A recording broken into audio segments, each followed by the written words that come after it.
और माघ मास की चतुर्थी तिथि को होती है सकट चौथ।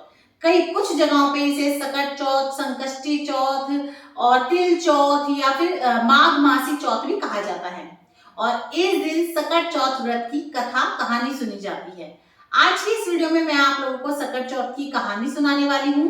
जिस तरह से करवा चौथ का व्रत अपने पति के अच्छे स्वास्थ्य, दीर्घ आयु के लिए किया जाता है, उसी तरह से सकट चौथ का व्रत अपनी संतान के अच्छे स्वास्थ्य और दीर्घ आयु के लिए किया जाता है। इस दिन तिल का विशेष महत्व होता है। इसी दिन भगवान को तिल के लड्डू का या तिल के कसार का भोग लगता है। और इस दिन जो कथा सुनेंगे हम, तब भी हमें हाथ में थोड़े से तिल लेने हैं। तो ये जो सफेद वाले तिल होते हैं, यही हमें लेने होते हैं। और जिन तिल से आप कथा सुनेंगे वो भुने हुए यानी कि चटके हुए नहीं होने चाहिए। जो कथा सुनेंगे आप वो सुनेंगे आप कच्चे तिल से। बाकी आप भोग के लिए चाहे तो कच्चे तिल के लड्डू बना सकते हैं, चाहे तो भून के बना सकते हैं, वो अलग है। लेकिन कथा जब आप सुने तो ध्यान रखें कि जो आपके कथा सुनने के दाने हों यानी कि तिल हों, वो आपके भुने हुए नहीं होने चाहिए, पके हुए नहीं होने चाहिए, कच्चे ही आपको लेने हैं। और कथा चाहे तो आप कहीं ग्रुप में बैठ के सुन सकते हैं, मंदिर वगैरह में जाके सुन सकते हैं, अपनी सास से, बड़ों से सुन सकते हैं, पंडितानी बुला के सुनते हैं तो आप तब सुन सकते हैं। नहीं तो आप अपने घर पे खुद से भी या तो किसी किताब से पढ़ सकते हैं या फिर आप फोन में चला के भी सुन सकते हैं, या फिर आप मेरे चैनल पे सभी प्रकार की कथाएं जाके सुन सकते हैं। मैं सभी तीज त्योहार की कथा आपको वहां पे प्रोवाइड करा देती हूँ, तो जरूर देख लीजिएगा। देखिए कुछ लोग ना डायरेक्ट फर्श पे भी स्वास्तिक मानते हैं। उससे क्या होता है कि कथा सुनने के एकदम से बाद अगर आप स्वास्तिक को हटाते हैं तो वो शुभ नहीं होता, अच्छी बात नहीं है। अभी हमने पूजन किया और अभी हम साफ कर दें, और अगर आप छोड़ देते हैं तो पॉसिबिलिटी होती है कि कोई वहां पे जो है पैर वगैरह रख देगा। और स्वास्तिक तो अपने आप में ही संपूर्ण भगवान का स्वरूप होते हैं, तो हमें ये गलती नहीं करनी। इसीलिए आप कोई पट्टा या थाली वगैरह ले लें और उस पर आप कथा सुने, ताकि किसी का भी पैर भी ना पड़े और तुरंत हमें साफ भी ना करना पड़े। अब थोड़े से तिल का आसन ही देके हम भगवान गणपति को विराजमान कर लेंगे। उसके बाद आप खुद को भी तिलक कर ले। थोड़े से दाने हम अपने लोटे में डाल लेंगे। तो चलिए कथा को शुरू कर लेते हैं। सकट चौथ व्रत की कहानी। एक गांव था, उसमें एक गरीब बुढ़िया और उसका बेटा रहते थे। जैसे तैसे दोनों गुजारा करते थे। बेटा जंगल में पशु चरा लाता, लकड़ी काट लाता, इसी तरह दोनों का गुजारा हो रहा था। एक दिन बेटा गया जंगल में, वहीं पे उसको उसकी चाची ताई मिल गई और चाची ताई कहने लगी कि तेरी माँ तो तुझसे प्यार ही नहीं करती, गटके कर करके खाती है, पकवान बना के खाती है जब तू जंगल में आ जाता है। लड़का बोला, नहीं ये बात तो सही नहीं है, मेरी माँ तो बहुत प्यार करती है मुझसे। चाची ताई ने खूब झूठ बोला, खूब बातें बनाई और कहने लगी कि अगर तेरे को मेरे पे विश्वास नहीं है तो आज घर जाके देख लियो, तेरी माँ पकवान बनाए बैठी होगी। अब कहते हैं ना कि सीख तो ऐसी चीज़ होती है जो घर के पवाड़े तिवाड़े कर देती है, बस एक बार बीज बोने की ज़रूरत है। लड़के का मन तो नहीं मान रहा था, पर चाची ताई के सिखाए में आके उसने सोचा चलो आज जल्दी जाके देख लेता हूँ, दूध का दूध और पानी का पानी हो जाएगा। लड़का समय से पहले ही घर चला गया और उस दिन लड़के ने देखा कि सचमुच ही उसकी माँ तो पूड़े पकोड़े बहुत सारे पकवान बना रही है। लड़का गुस्से से आग बबूला हो गया और बोला, मेरी चाची ताई सही कहती थी, तुम पीछे से रोज इस तरह से पकवान बना के खाती हो, गटके कर करके खाती हो, और मैं वहाँ जंगल में इतनी मेहनत करता हूँ। माँ ने बेटे को बहुत समझाने की कोशिश करी कि नहीं बेटा, आज तो मेरा सकट चौथ का व्रत है और ये पकवान तो मैं तेरे लिए ही बना रही थी। पर कहते हैं ना, सिखाया पढ़ाया हो तो आँख पे पट्टी बंध जाती है। माँ कुछ भी कह रही थी पर बेटे को कुछ समझ में नहीं आ रहा था। वो कहने लगा, नहीं मैं तो न्यारा रहूँगा, मैं तो न्यारा रहूँगा, मैं तुम्हारे साथ नहीं रहूँगा। माँ बेचारी रोती रही, क्या करती, समझाए तो उसके समझ ना आए। माँ बोली, ठीक है बेटा, तू न्यारा होना चाहता है ना, तो ये ले, मेरी कथा सुनी के ये तिल हैं, ये अपने साथ ले जा, और जहाँ कहीं भी तुझे कोई विपदा या मुसीबत दिखाई दे, ये तिल पूर के बैठ जाइयो, तेरे सारे कार्य सिद्ध हो जाएंगे। लड़का बोला, वाह, पीछे से तो रोज गटके करके खाती हो, मुझे उल्लू बनाती हो, और अब ये पाठ पूजा का झूठा ढोंग कर रही हो। माँ बोली कि नहीं बेटा, मैं सच कह रही हूँ कि ये व्रत मैंने तेरे लिए किया है, मैंने आज ही बनाए हैं पकवान, पर जो तू ना माने तो कोई बात नहीं, बस मेरे कहे से ये तिल अपने साथ ले जा। बेटा बहुत ना करता रहा, लेकिन उसने सोचा चल पीछा छोड़ेगी बुढ़िया माई जब मैं तिल ले लूँगा। उसने तिल ले लिया और वो निकल पड़ा गुस्से में जंगल की ओर। जैसे ही आगे बढ़ा तो देखे खूब उफान पे नदी आ रही है और उसे नदी के उस पार जाना था। अब वो सोचे उस पार जाऊं तो जाऊं कैसे, इतनी बड़ी नदी है गहरी, पार तो मैं कर नहीं सकता। तो उसने सोचा चलो मेरी माँ ने ये तिल जो दिए थे इसे ही देख लेता हूँ। वो थोड़े से तिल पूर के बैठ जाता है और कहता है, जो मेरी माँ सत के व्रत करती थी तो ये नदी बीच में से फट जाएगी और मुझे रास्ता दे देगी, और नहीं तो फिर ये नदी यूं ही बहती रहेगी और मैं इसमें बह जाऊंगा। जैसे वो तिल पूर के बैठता है, हाथ जोड़ता है, देखे तो नदी बीच में से फट जाती है और उसे रास्ता मिल जाता है। लड़का आगे चल पड़ता है। जैसे ही थोड़ी आगे जाता है तो उसे सांप दिखाई देता है, खूब लंबा चौड़ा सांप फन उठाए खड़ा होता है, फुकार करता हुआ कि अब इसे खाएगा। लड़का फिर वही करता है, अपनी पोटली में से तिल निकालता है और पूर के बैठ जाता है कि जो मेरी माँ सत के व्रत करती थी तो ये नाग रस्सी हो जाए और मुझे रास्ता दे दे, ना तो ये नाग मुझे डस जाए। जैसे ही लड़का आंख मीच के तिल पूर के बैठता है, नाग रस्सी बन जाता है। लड़का और आगे चलता है, फिर आगे जाता है तो एकदम से शेर दिखाई देता है। अब लड़का फिर से वही करता है, तिल पूर के बैठ जाता है और कहता है, जो मेरी माँ सत के व्रत करती थी तो ये शेर बिल्ली हो जाए। ऐसा ही होता है, शेर बिल्ली बन जाता है। लड़के को ये तो समझ में आ गया था कि मेरी माँ सच्ची थी और चाची ताई ने मुझे झूठी बात बताई थी, लेकिन अब घर से निकल ही गया था तो सोचा चलो कुछ बन के ही घर पहुंचूंगा। लड़का चलता रहता है, चलता रहता है। अब चलते चलते कई दिन हो गए, भूख भी बहुत लगाई थी। एक गांव में पहुंचता है तो एक बुढ़िया माई पूड़े पकोड़े बनाती जाए और रोती जाए, कढ़ाई करती जाए, पकवान बनाती जाए और रोती जाए। लड़का पूछता है, क्या बात है बुढ़िया माई, पकवान भी बना रही हो और रो भी रही हो, खुशी भी है और गम भी है साथ साथ, ऐसी क्या बात है? तो बुढ़िया माई कहती है कि बेटा, हमारे गांव में आवा पकता है और उस आवा को पकाने के लिए उसमें एक बलि जाती है। तो गांव में से हर बार हर घर में से एक बलि जाती है और आज मेरे घर का नंबर है और मेरे बेटे की बलि है। दुखी मैं इसलिए हूँ, रो मैं इसलिए रही हूँ क्योंकि मेरे बेटे की आज बलि है और उसका आखिरी दिन है, और पकवान इसलिए बना रही हूँ कि आखिरी दिन है तो अपने बेटे को सही से जिमा दूँ, उसको अच्छा सा भोजन करा दूँ, इसीलिए बस मैं रो रही हूँ।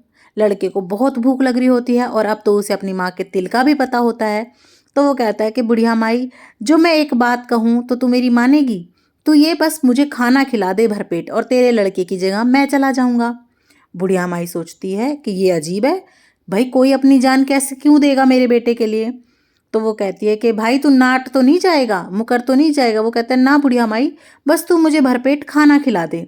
बुढ़िया माई उसे खूब भरपेट खाना खिला देती है। अब कई दिन में भरपेट खाना खाया था तो नींद आ गई, वहीं सो जाता है। इतने में ही राजा का हलकारा आता है कि बलि के लिए चलो। अब बुढ़िया माई यूँ सोचे, पराए पूत को उठाऊं तो उठाऊं कैसे? ऐसे तो भाई ना हिम्मत पड़े कि भाई कह दूं उठ जा भाई और चला जा बलि के लिए। बुढ़िया माई कहीं चिमटा बजाए, कहीं डब्बा खटकाए, कहीं कुछ गिराए कि किसी तरह से अगर ये शोर हो जाए, खुड़का हो जाए तो खुद ही उठ जाएगा। लड़के की आँख खुल जाती है शोर से। कहता है, बुढ़िया माई दुखी मत ना हो, कोई बात नहीं, जाऊंगा, जब तेरे से हाँ भरी है तो जाऊंगा। खड़ा हो जाता है लड़का और चला जाता है। जैसे ही आवा पकने के लिए उस लड़के को अंदर बिठाते हैं, लड़का फिर से वही करता है, तिल पूर के बैठ जाता है और वही बोलता है, जो मेरी माँ सत के व्रत करती थी तो आज इसमें से मैं जिंदा बाहर आ जाऊंगा, और जो मेरी माँ गटके करके खाती थी तो मैं यहीं जल के मर जाऊंगा। वहीं कुछ बच्चे खेल रहे होते हैं। एक बच्चे की बॉल जाके आवे के पास लगती है और आवाज आती है टन, जैसे पके आवे की आवाज आती है। सब देख के हैरान रह जाते हैं, ये कैसे हुआ? आवा तो 3 दिन में पकता है, आज तो एक ही दिन हुआ है। राजा तक खबर जाती है। राजा अपने सिपाही लेके आता है और कहता है, खोलो इसे। जैसे ही सिपाही खोलने लगते हैं तो आवाज आती है, ठहरो ठहरो, सहज सहज। सारे सिपाही तो डर जाते हैं कि अब क्या हुआ। सब सोचते हैं, जो इतने दिन से बलि दी थी ना, आज सारे जिंदा हो गए, सारे भूत निकल आए। तो जैसे जैसे सिपाही हटाते रहते हैं तो देखते हैं वो लड़का ज्यों का त्यों बैठा होता है और आवा भी पक जाता है। तब राजा पूछता है, भाई तू कौन है ऐसा जो आवा भी जल्दी पक गया और तेरे खरोच तक नहीं आई? लड़का राजा को सारी बात सच सच बता देता है। राजा मन में विचार करता है कि मैं अपनी बेटी की शादी इसी से करूंगा। धन दौलत तो सभी के पास मिल जाएगी, मेरे पास भी बहुत है, लेकिन इस जैसी शक्ति किसके पास मिलेगी? वो अपनी लड़की का विवाह उसके साथ कर देता है। अब वो भी राजी खुशी महलों में रहने लग जाता है। खूब आराम से उनका जीवन कट रहा होता है। एक दिन वो लड़का अपनी रानी के साथ महल की छत पे खड़ा होता है और कहता है, आज तो ऐसा लग रहा है जैसे मेरे देश की सी हवा चल रही हो। रानी सुन के बहुत खुश होती है और कहती है, देश? आपका कौन सा देश है? आपका भी कोई देश है क्या? यूँ कहता है, हाँ मेरा भी देश है, गांव है, मेरी माँ है। तो वो कहती है, सच में आपके ये सब है? वो कहता है, बिल्कुल है।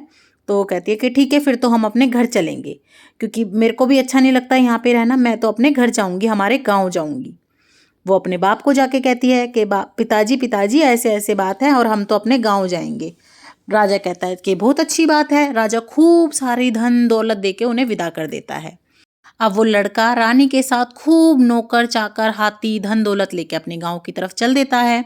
उधर गांव में बूढ़ी माँ अपने बेटे के इंतजार में रो रो के आंखों से अंधी हो जाती है। रोज चाची ताई उसका मजाक उड़ाती हैं कि बुढ़िया माई आ गया तेरा बेटा, आ गया तेरा बेटा। खूब हंसी ठटोली करती हैं उसके साथ, उसको ताने देती हैं। पर बेचारी बुढ़िया माई जैसे तैसे अपने दिन बिता रही थी अपने बेटे की आस में। इतने में ही गांव में सवारी पहुंच जाती है और शोर मच जाता है, बुढ़िया माई का लड़का आ गया, बुढ़िया माई का लड़का आ गया, खूब धन दौलत हाथी घोड़े लेके आ गया। अब सब औरतें जाके बुढ़िया माई को बताती हैं।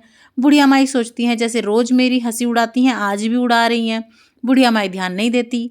लेकिन तभी बुढ़िया माई की सहेली आके कहती है कि सच में तेरा बेटा आ गया और खूब सारा धन दौलत हाथी घोड़े गाजे बाजे के साथ आया है और साथ में बहू भी लाया है। फैलती फैलती बात राजा तक पहुंचती है।